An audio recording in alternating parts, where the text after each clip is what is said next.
Ladies and gentlemen, boys and girls, and everyone who didn't have anything better to do at this time of the day or night, depending on where you have tuned in from. Welcome to Globetrotting for Gossip. It's that show that tries to liven up your Sundays while being fully aware that the world's fate is on the line. In today's star-studded lineup, we've got President Joe Biden, a man who's seen more history than the British Museum. It is said that good things come to those who wait, and for Joe, it seems his patience has truly paid off. Then we have Justin Trudeau, the beautiful princess of Canada. We have Volodymyr Zelensky, the jester in the court of global politics. We have Donald Trump, the 47th president of the USA, a man whose policies defied all political rulebooks and hair that defies the laws of gravity. Next up, we have the man who has more titles than Daenerys Targaryen. He is the president, the general secretary, the chairman, the supremo, the people vanisher, Winnie the Pooh. Of course, I'm talking about Xi Jinping. Next, we have Prime Minister Narendra Modi, a man who's managed to bring together 1.4 billion people with the power of social media, yoga, and a lot of political wisdom. President Emmanuel Macron, the embodiment of French charm, diplomacy, and cunning, will be talked about too. So dear audience, let's dive into the serious business of geopolitics with a dash of wit and a pinch of sarcasm to keep things interesting. After all, who says politics can't be a laughing matter? Music please.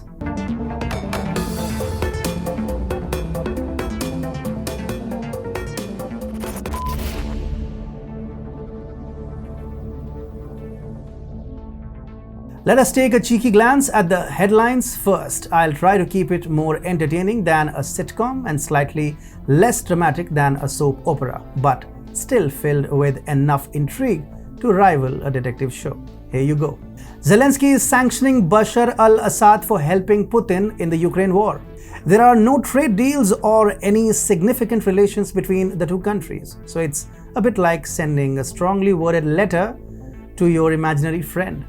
What are the sanctions for, you ask? Honestly, I haven't got the foggiest, but it sure adds a twist to the global game of who's sanctioning who that we all love and know.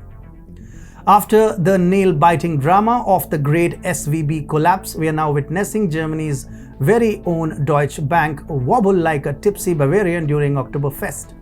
But fear not, for Chancellor Olaf is on the case, assuring us all that the bank is as safe as a bratwurst in a vegan's pantry. So grab your popcorn and hold on to your wallets because this economic roller coaster ride is just getting started. Trump is about to get arrested. That's right, in a world where economies are spinning like a roulette wheel in a Las Vegas casino, the great American debate continues. What on earth did Trump do on January 6th? AFRICOM is playing a high-stakes game of musical chairs, moving its headquarters from Germany to Morocco. It's like switching from schnitzel and lederhosen to jeans and belly dancing overnight. I hope I pronounced the words right. But this move also signals the grand entrance of the US military into Africa, adding a dash of American drama to the simmering tensions between Algeria and Morocco. Tanzania is kicking the dollar to the curb with a little assistance from India. Canadian media is grappling with the scandal of the century, Trudeau's son wearing socks in the house. It's like Watergate, but with woolier footwear. Meanwhile, they are avoiding the topic of Biden gifting 15,000 migrants to Canada during a friendly visit, like the terms and conditions are ignored on a software update. Xi's Taiwanese puppet Ma Ying-jeou, who has triumphantly ended his exile, is now visiting China. She may be plotting a soft coup in Taiwan because, let's face it, sometimes the bravado for a military invasion vanishes in China like a chameleon at a camouflage convention. Erdogan, the man who hunted the Kurds, may soon find himself running to them for help in safeguarding his elections. It's like a wolf seeking solace from the sheep it's been terrorizing. This, my friends, is what we call karma, served up with a side of irony and a dollop of poetic justice. Malaysia is transforming back into a Mahathir Mohamad state. It's like a political time machine where anarchy and terrorism are the main attraction. India, the fastest growing major economy in the world, has been declared sadder than Ukraine and Pakistan in the World Happiness Report. It's like being awarded the least merry at the party title when you've just outdanced everyone on the floor. With a GDP that surpassed the UK and a Prime Minister who basks in a 78% approval rating, you think India would be all smiles. But perhaps we are missing out on the adrenaline rush of a war like Ukraine or the thrill of an economic crisis like Pakistan. So chin up, my country, and remember, happiness is just a state of mind or a questionable ranking on a dubious report. In the streets of France, the police crackdown is in full swing. It's like a scene straight out of French history, only with more tear gas and less muskets. Joe Biden is finally frustrated with Kamala Harris. The president has requested that his vice president start doing the job correctly. What job, pray tell, Joe? She was chosen because she had a different skin color and the most peculiar cackle. She has maintained both color and cackle, so please don't be biased. Massive oil and gas deposits have just been found in Tunisia and Libya. Democracy may get in danger soon and may require a full-blown US intervention. Now the main course, the dish that will make you forget about all the appetizers that came before. The West's sole focus on Russia has already cost them enough, and now Iran is becoming the new problem child in the region. There is a wave of peace deals happening, and it's not because they have all suddenly discovered the joys of yoga and meditation. No, it's because Iran and Saudi Arabia have settled their differences, and Saudi Arabia and Syria have inked a peace deal. Meanwhile, NATO allies are running around like headless chickens in damage control mode. They are assuring Iraq of their solidarity and sovereignty while simultaneously trying to jump back into the energy game with a sudden France-Iraq deal. The fear of Iran is making the West more anxious than a turkey on Thanksgiving, and the situation is hotter than a falafel fresh out of the fryer. China has set its sights on settling the war in Ukraine, and Zelensky, the country's president, is completely silent on the matter. Now, this is where things get interesting. Zelensky has a strange infatuation with China, the best friend of his country's enemy, Russia. It's like a bad soap opera, with Zelensky more concerned with keeping his Chinese love affair alive than addressing the elephant in the room. China has become a major player in Ukraine's economy, investing billions of dollars into the country's infrastructure, energy, and technology sectors. It's clear that Zelensky has chosen to prioritize his relationship with China over any potential dispute with Russia. If Biden is Zelensky's undeclared dad, then she is undoubtedly his undeclared lover, making for one complicated love triangle or family triangle or an awkward triad at the very least. Let us toast to the latest green push in Canada. The Société des Alcools du Québec, or SAQ, has decided to go green by getting rid of the fridges, which means no more cold beer or wine. It's like going to a wedding and finding out there's no bride or groom, just a bunch of warm drinks. Apparently, sustainable development means sacrificing your chilled beverage for the good of the environment. I mean, who needs cold drinks anyway, right? It snows 9 months out of the year in Canada, so raise a warm glass and toast to the future. A future where you'll have to chill your drinks the old-fashioned way by sticking them in the snowbank outside. Cheers.